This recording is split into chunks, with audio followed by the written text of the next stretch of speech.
칠흑처럼 어두운 1968년 12월 20일 밤 캘리포니아 베니시아의 외딴 도로변.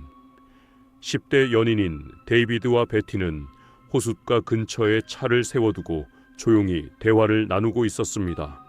그런데 밤 11시가 조금 넘었을 무렵 정적을 깨고 다른 차 한 대가 이들의 차 바로 옆에 바짝 멈춰 섭니다. 차에서 내린 낯선 그림자는 아무런 말도 없이 권총을 꺼내 들더니 차체를 향해 무차별 사격을 퍼붓기 시작했습니다. 겁에 질린 두 사람이 조수석 문을 열고 필사적으로 탈출하려 했지만 총구는 멈추지 않았습니다. 데이비드는 머리에 총을 맞아 쓰러졌고 도망치던 베티의 등 뒤로도 수많은 총탄이 날아들었습니다. 불과 2분 3분 만에 벌어진 참극. 현장에는 타이어 자국 하나, 발자국 하나 남아있지 않았습니다.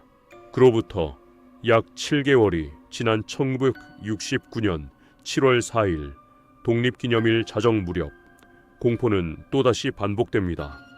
첫 번째 사건 장소에서 불과 3km 정도 떨어진 한적한 공원 주차장.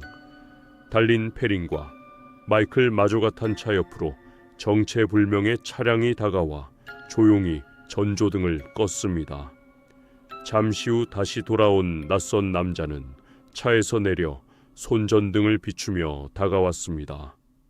불빛 때문에 경찰관인 줄 알고 창문을 내린 순간 남자는 그 물리포로 이틀의 권총을 꺼내 무차별 난사를 시작했습니다. 비명을 지르며 고통스러워하는 두 사람을 차 안에 남겨둔 채 범인은 유유히 사라졌습니다. 달리는 병원에서 숨을 거두었지만 마이클은 기적적으로 목숨을 건졌습니다. 그리고 사건 직후 새벽 12시 40분 경찰서 본부에서 불과 2블록 떨어진 공중전화에 수화기가 들렸습니다. 수화기 너머의 목소리는 차분하고 기괴할 정도로 담담했습니다. 이중살인을 신고하고 싶다. 공원으로 가면 갈색 차 안에서 총에 맞은 아이들을 보게 될 거다. 그리고 남자는 소름 끼치는 한마디를 덧붙였습니다. 작년에 그 아이들을 쏜 것도 바로 나다. 안녕. 자신이 7개월 전 호숫가에서 일어난 살인사건의 진범임을 스스로 밝힌 순간이었습니다. 도시 전체가 알 수 없는 공포로 뒤덮이기 시작했습니다. 1969년 8월 1일 샌프란시스코의 주요 신문사 3곳에 똑같은 필체의 기괴한 편지가 배달됩니다. 편지는 내가 바로 작년 크리스마스 때 10대들을 죽인 살인마다 라는 문장으로 시작했습니다. 범인은 수사관들만이 알고 있는 현장의 극비 세부 사항들을 낱낱이 적어보내며 자신의 범행을 증명했습니다. 그리고 편지마다 3등분된 기괴한 기호의 암호문, 이른바 제사파레로58 암호문을 동봉했습니다. 이 암호 속에 내 진짜 정체가 들어있다. 만약 이 암호문을 신문 한 면에 싣지 않는다면 주말 내내 돌아다니며 밤마다 무차별 살인을 저지르겠다는 협박이었습니다. 신문사들은 범인의 협박에 굴복해 암호문을 신문에 실을 수밖에 없었습니다. 경찰서장이 언론을 통해 진짜 범인이 썼다는 증거를 더 보내라고 요구하자 며칠 뒤 또 다른 편지가 날아왔습니다. 그 편지의 첫 문장은 전 미국을 공포로 몰아넣은 전설적인 한마디였습니다. 편집장에게 조디악이 말한다. 처음으로 스스로를 조디악이라 칭하며 십자가 관형 모양의 기괴한 시그니처 표식을 남긴 것입니다. 그는 경찰서장의 요구를 비웃기라도 하듯 총기 개조 방식과 현장 정황을 소름 돋을 정도로 자세히 묘사했습니다. FBI와 CIA까지 달라붙어 매달렸지만 풀리지 않던 암호는 뜻밖에도 한 평범한 부부에 의해 해독되었습니다. 살인범이라면 분명 죽이다, kill라는 단어를 썼을 것이라 추측해 풀어낸 암호문. 하지만 해독된 글 속에는 그의 이름 대신 상상을 초월하는 광기가 적혀 있었습니다. 나는 사람을 죽이는 것이 너무 즐겁다.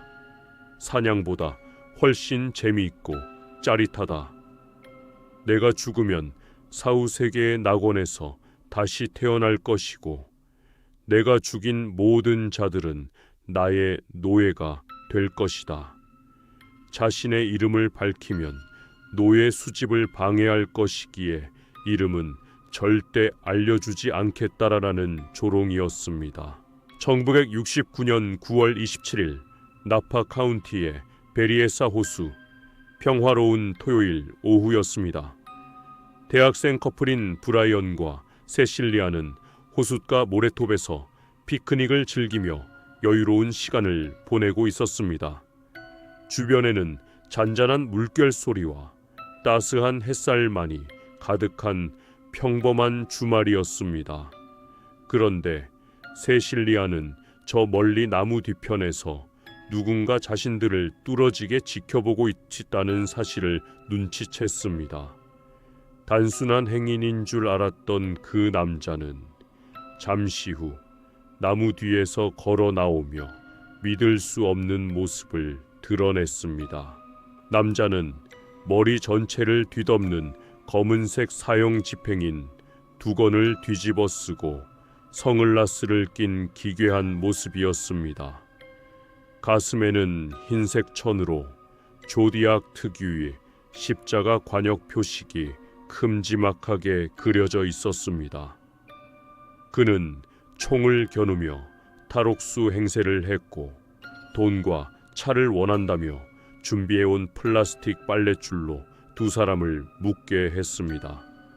강도라고만 생각하며 순순히 결박당한 순간 남자는 숨겨둔 칼을 꺼내 들었습니다. 아무런 자비도 없이 쓰러진 두 사람을 향해 칼날을 무차별적으로 휘두르기 시작했습니다. 브라이언은 10차례, 세실리아는 무려 10차례나 깊은 자상을 입고 피투성이가 되었습니다. 범인은 피를 흘리며 신음하는 두 사람을 내버려 두고 태연히 걸어 나왔습니다. 그리고 피해자의 차 문짝에 검은색 펜으로 자신의 시그니처 표식과 함께 지금까지의 범행 날짜와 수법을 빼곡히 적어두었습니다. 범행을 마친 그는 40km가 넘게 차를 몰아 시내 세차장 공중전화로 향했습니다. 저녁 7시 40분 보안관 사무실에 전화를 걸어 살인, 아니 이중살인을 신고하겠다고 자백한 뒤 수화기를 그대로 내려놓고 사라졌습니다. 안타깝게도 세실리아는 끝내 의식을 되찾지 못하고 이틀 뒤 숨을 거두었습니다. 호숫가 참극이 일어난 지 불과 2주 뒤인 1969년 10월 11일 밤 9시 40분경 조디악은 샌프란시스코 번화가에서 택시 한 대를 잡아탔습니다. 운전기사는 29세의 대학원생 폴 스타인이었습니다. 목적지인 프레시디오 하이츠의 한적한 교차로에 도착하자 조디악은 잔혹하게도 운전기사의 머리에 총을 쐈습니다. 범인은 숨진 기사의 지갑과 차 열쇠를 챙겼고 차 안에 무언가를 찢어내기 시작했습니다. 길 건너편 집에서 이 모습을 목격한 10대 청소년들이 곧바로 경찰에 신고했습니다. 하지만 무전 지령 과정에서 치명적인 실수가 벌어집니다. 용의자의 인상착의가 백인이 아닌 흑인으로 잘못 전달된 것입니다. 현장 근처로 출동하던 2명의 순찰 경찰관은 어두운 길을 걸어가는 한 백인 남성과 마주쳤습니다. 경찰은 그를 용의자로 의심하지 않고 수상한 사람을 보지 못했냐고 물었고, 남자는 태연히 다른 방향을 가리키며 거짓말을 했습니다. 경찰이 지나치자마자 그는 어둠 속으로 유유히 사라졌습니다. 조디악을 눈앞에서 마주하고도 놓쳐버린 것입니다. 경찰은 단순 강도 살인으로 수사를 시작했지만 이틀 뒤 신문사에 또다시 편지가 도착했습니다. 봉투 안에는 소름 끼치게도 살해된 택시기사 폴 스타인이 입고 있던 피 묻은 셔츠 조각이 들어 있었습니다. 조디악은 편지에서 경찰들이 자신을 찾아 헤매는 모습을 숨어서 지켜봤다고 비웃었습니다. 그러면서 다음에는 스쿨버스의 타이어를 쏴서 도망치는 아이들을 무차별 학살하겠다는 끔찍한 협박을 남겼습니다. 도시 전체의 학교와 학부모들은 극심한 공포와 패닉에 빠졌습니다. 샌프란시스코 경찰국의 베테랑 형사 데이브 토스키가 이 악명 높은 사건의 수사를 맡았습니다. 토스키 형사는 8개의 서류 캐비닛을 가득 채울 정도로 수많은 용의자를 조사하며 끈질기게 추적했습니다. 그는 범인이 주말에만 범행을 저지른다는 점에 주목하며 평범한 일상을 살아가며 대중 속에 완벽히 섞여 사는 인물일 것이라 직감했습니다. 하지만 조디악은 수사망을 비웃기라도 하듯 끊임없이 언론을 가지고 놀았습니다. 경찰의 모든 노력에도 불구하고 손에 잡힐 듯했던 범인의 실체는 점점 더 미궁 속으로 빠져들었습니다.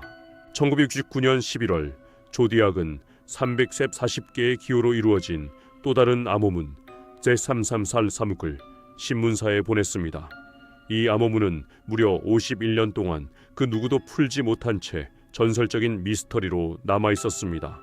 그리고 2020년 12월 미국, 호주, 벨기에에 의해 민간 암호 해독 전문가 팀이 65만 번의 컴퓨터 시뮬레이션 끝에 마침내 이 암호를 풀어냅니다. 반세기 만에 세상에 드러난 조디악의 숨겨진 메시지, 과연 그 안에는 어떤 내용이 담겨 있었을까요? 나를 잡으려고 애쓰면서 많은 재미를 느끼고 있기를 바란다. 나는 가스실에 들어가는 것이 전혀 두렵지 않다. 나를 더 빨리 낙원으로 보내줄 뿐이기 때문이다. 그곳에 가면 다른 사람들은 가진 것이 없겠지만 나를 위해 일할 충분한 노예들을 이미 모아두었기 때문이다. 50년의 세월을 뛰어넘어 해독된 암호 속에서도 범인의 광기와 섬뜩한 조롱은 전혀 바래지 않은 채 그대로 살아 숨쉬고 있었습니다. 하지만 이번에도 그의 진짜 신원을 밝혀줄 단서는 없었습니다. 1970년에도 조디악의 섬뜩한 편지들은 계속해서 날아왔습니다. 내 이름은 이라는 문장 뒤에 13자리에 풀리지 않는 암호를 남기기도 했고 사제 폭탄의 설계도를 그려보내며 위협했습니다. 지도 위에 자신의 상징을 나침반처럼 그려 넣으며 폭탄을 묻어두었다고 경찰을 조롱하기도 했습니다. 편지를 보낼 때마다 그는 자신이 살해한 사람들의 숫자를 늘려 적으며 스코어를 매겼습니다. 조디악, 제바롬, 경찰, 자롬, 0, 조디악, 자롬, 경찰, 절루, 0. 살인을 스포츠 경기 점수처럼 자랑하는 잔혹함에 대중은 숨을 죽여야 했습니다. 그리고 1974년 1월 몇 년간의 침묵을 깨고 신문사에 조디악의 마지막 편지가 도착합니다. 그는 당시 개봉했던 영화 엑소시스트를 언급하며 기괴한 감상평을 남겼습니다. 그리고 편지 맨 마지막 줄에 차가운 한마디를 적어 넣었습니다. 나력셰리 37, 경찰 셰이론셀 용. 자신이 확인된 5명의 희생자를 넘어 무려 37명을 살해했다는 주장이었습니다. 이 편지를 끝으로 조디악은 연기처럼 사라졌고 언론과의 소통을 영원히 중단했습니다.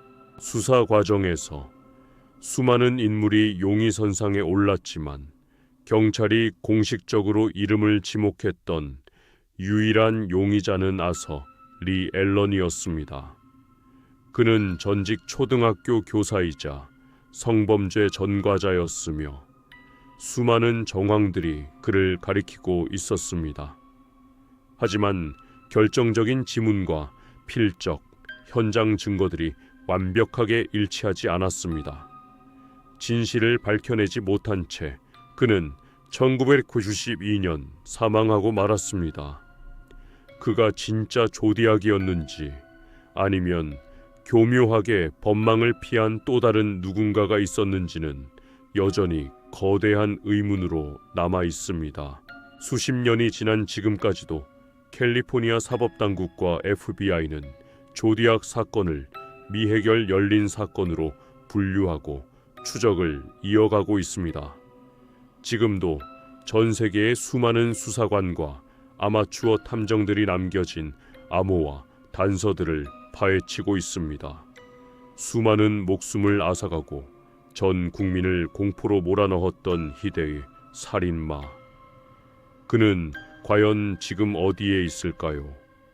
어쩌면 그는 우리 곁에서 평범한 이웃의 얼굴을 한 채 완전 범죄를 비웃으며 조용히 늙어갔을지도 모릅니다.